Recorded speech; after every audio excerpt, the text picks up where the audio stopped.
फ़नो सकाफ़त लोगों को जोड़ने, सरहदों को समेटने और दिलों को मिलाने का काम करता है। एक ज़माना हुआ करता था कि सरहद के इस पार हो या उस पार हो, पंछी, नदियाँ और पवन के झोंकों की तरह दोनों तरफ से गानों, फिल्मों, अदाकारों, गुलकारों का आना जाना लगा रहता था। हालात में कभी कभी खटपट भी हो जाती थी, तो फ़नो सकाफ़त का जो दो तरफ़ा रिश्ता था वो जारी रहता था। हमारे ग़ुलाम अली ख़ान के गीत और गज़लें दिल्ली, अमृतसर, मुंबई में गूंजती थीं, तो वहीं वहाँ के फिल्मी गीतों से लेकर जगजीत सिंह की गायकी लाहौर, कराची से लेकर खैबर पख्तूनख्वा तक सुनी जाती थी। लेकिन जब से इंतहा पसंद मोदी की नफरत अंगेज सियासत ने दिल्ली का तख्त संभाला है, शिद्दत पसंद हिंदुत्वा जमात बीजेपी ने फ़नो सकाफ़त के इस खूबसूरत और मोहब्बत भरे तौर तरीक़ों में भी नफरत अंगेज सियासत का जहर घोल दिया है। जब से नरेंद्र मोदी की क़यादत में बीजेपी दिल्ली के तख्त पर बराजमान हुई है, पाकिस्तान दुश्मनी, मुसलमान नफरत ही इंडियन फिल्म्स का मरकज़ बन चुकी हैं। बॉलीवुड में पाकिस्तान मुखालिफ फिल्म्स की एक दौड़, एक रेस लगी हुई है, जिसमें बड़े बड़े खूबसूरत फिल्मी सितारों से सजाकर तकरीबन 2 अरब की आबादी को झूठ बेचा जाता है। और जो सबसे मज़ेदार और मज़े का खेज़ चीज़ होती है ना इन फिल्मों में या इन वेब सीरीज़ में, वो पाकिस्तानियों का हुलिया और अंदाज़े गुफ्तगू होता है। आँखों में काला सुरमा, कंधे पर रुमाल, सर पर टोपी और जनाब जनाब की भरमार, ना जाने कौन से पाकिस्तानियों का हुलिया बयान किया जाता है। इंडियन एंटरटेनमेंट इंडस्ट्री के बड़े बड़े नाम भी इतने अंधे हो चुके हैं कि उनकी तख्लीकी और तामीरी सलाहियतों पर शक सा होने लगा है। जो कल तक कल्चर, एक्सचेंज, मेल मिलाप और इंतहा पसंदी के खिलाफ खुलकर बोला करते थे, आज वो भी मोदी की हाँ में हाँ मिला रहे होते हैं। मोदी वजारत उज़्मा की कुर्सी पर पिछले 11 साल से बैठे हुए हैं।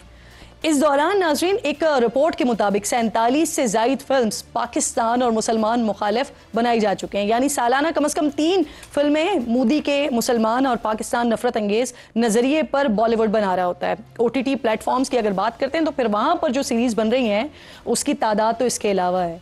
2023 में बॉलीवुड में 6 फिल्म्स ऐसी बनाई गईं जिनमें मुसलमानों को विलन दिखाया गया।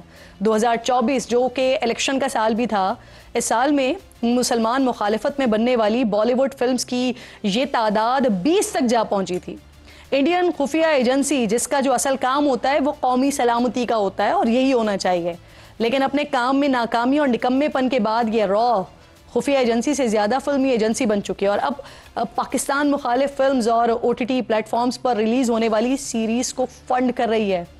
कुछ अर्सा पहले ये रिपोर्ट्स भी सामने आई थी कि रॉ का एक फाइनेंस डिपार्टमेंट पाकिस्तान मुखालिफ फिल्म्स की फंडिंग और सहूलियात की फराहमी के लिए कायम किया गया है, जो मुसलमानों और पाकिस्तान के ख़िलाफ़ फिल्म्स बनाने और झूठ को सच, अपनी नाकामी को कामयाबी बनाने का काम करते हैं और दिखाने के लिए ये काम किया जाता है। मोदी के इस मुस्लिम और पाकिस्तान मुखालिफ झूठे प्रोपेगेंडे को हवा देने और ग्लोरीफाई करने वाली फिल्म्स के लिए खुसूसी तौर पर मोदी सरकार की तरफ से भारत में टैक्स छूट और मराद भी दी जाती हैं। खुद नरेंद्र मोदी नामवर बॉलीवुड स्टार्स को अपनी दावतों में मदऊ करते हैं।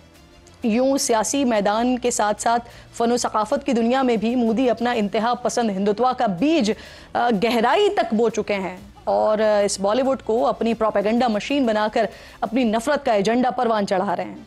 फिल्मी प्रोपेगेंडे में गलती से भी अगर कोई अपने ज़मीर की आवाज़ सुनकर इंतहा पसंद नज़रिए से हटकर काम करे, नफरत के इस माहौल को तोड़ने के लिए पाकिस्तानी फ़नकारों को अपनी फिल्म का हिस्सा बनाने की कोशिश करे, तो फिर बीजेपी के ये खूनख्वार गुंडे जिस तरह मसाजिद, दरगाहों और मुसलमानों के घरों में घुसकर उनको अपनी इंतहा पसंदी का निशाना बनाते हैं, इसी तरह बीजेपी के ये बदमाश ऐसी किसी फिल्म का रिलीज़ होना भी महाल बना देते हैं, बल्कि अपने ही मुल्क के सिनेमा घरों को तोड़ने फोड़ने से भी गुरेज नहीं करते हैं।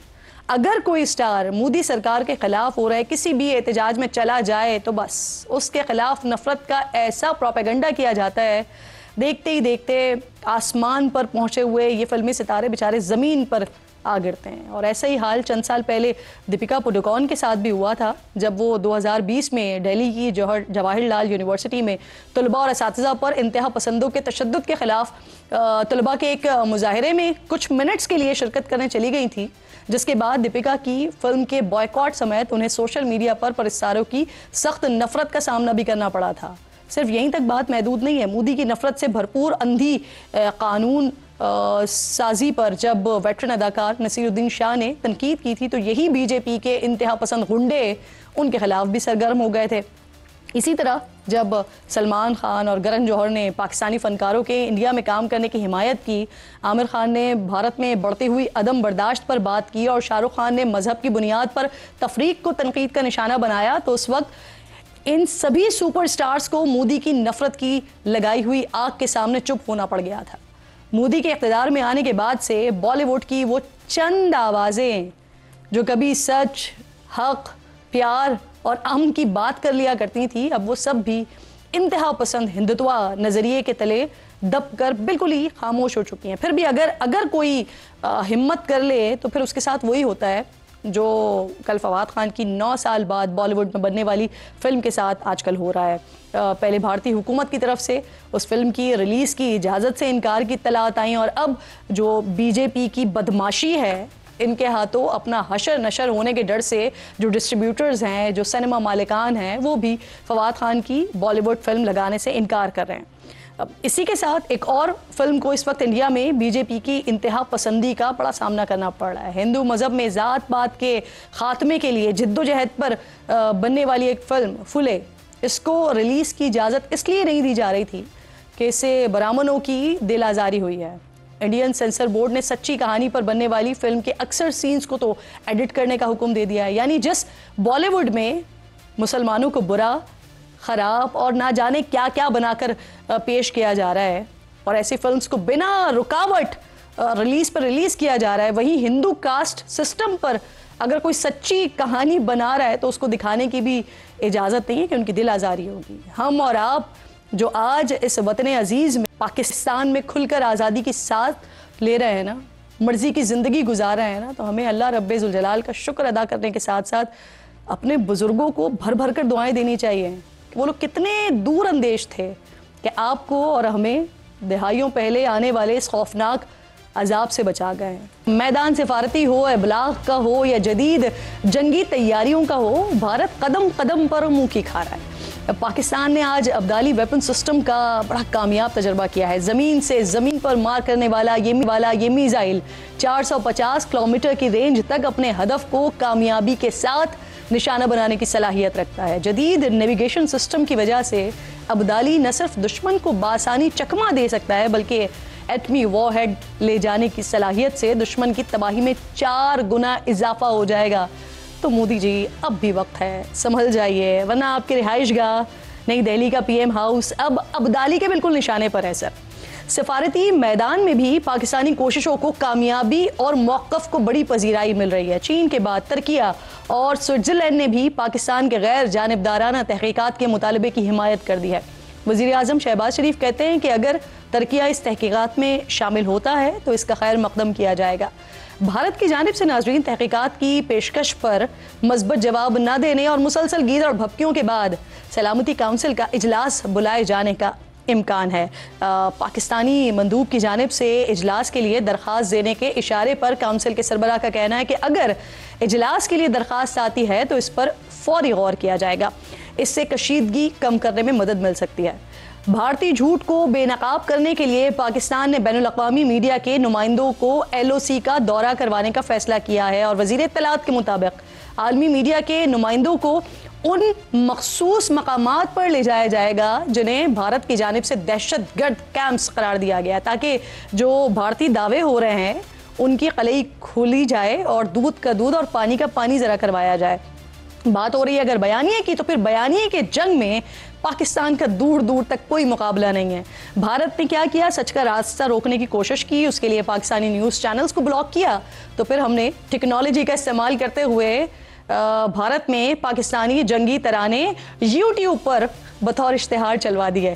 अल्फा डिफेंस नामी एक्स हैंडल इनकी जानिब से भारतीय हुकूमत को मुखातब करके इसको डिजिटल घुसपैठिया करार दिया है। हर महाज पर मुंह की खाने के बाद मोदी सरकार ने भारतीय जेलों में कैद बेगुनाह पाकिस्तानियों को जाली मुकाबलों में मारने का मंसूबा बना लिया है। सिक्योरिटी ज़राए के मुताबिक उन अफराद को शहीद करने के बाद पाकिस्तान से दरअंदाजी करने वाले दहशतगर्द करार दे दिया जाएगा। भारतीय मीडिया पहले से फराहम करदा प्लांटेड वीडियोस और तस्वीर के जरिए एक मन घड़त कहानी बनाएगा और पाकिस्तान के खिलाफ प्रोपेगेंडा करने की कोशिश करेगा। मोदी की तरह नाकामी भारतीय फ़ज़ाइया का भी मुक़द्दर बन चुकी है। सिक्योरिटी ज़राए के मुताबिक 4 दिन पहले भारतीय फ़ज़ाइया के जंगी तैयारों ने भारत के अंदर से उड़ान भरी और LOC की तरफ रुख किया। लेकिन 2019 की तरह पाकिस्तान ने इस बार फिर भारतीय फ़ज़ाइया को सरप्राइज़ कर दिया। मिलने वाली अपडेट्स के मुताबिक नाज़रीन, पाकिस्तान के जैमर्स ने भारतीय फ़ज़ाइया के रडार्स जैम कर दिए, कम्युनिकेशन सिस्टम में खलल डाल दिया, जिस पर भारतीय तैयारों को फौरी तौर पर वापस पलटना पड़ा, जिससे वाज़ेह होता है कि भारत नए जदीद जंगी जहाज़ खरीद कर भी पाकिस्तान के मुकाबले में ख़ुद को कमज़ोर महसूस कर रहा है। मौजूदा हालात में मोदी ने मौके से फ़ायदा उठाते हुए भारत में ज़ात पात की बुनियाद पर मर्दमशुमारी का हुक्म दे दिया। इससे न सिर्फ अक़लियतों के ख़िलाफ़ एक बयानिया बनाने में मदद मिलेगी, बल्कि हिंदुओं को मुत्तहद करने का रास्ता भी हमवार होगा। भारतीय रियासत बिहार में होने वाले इलेक्शंस ये शिमाल की वाहिद रियासत है जहां अभी तक बीजेपी अक्सरियत के बल पर हुकूमत नहीं बना सकी है।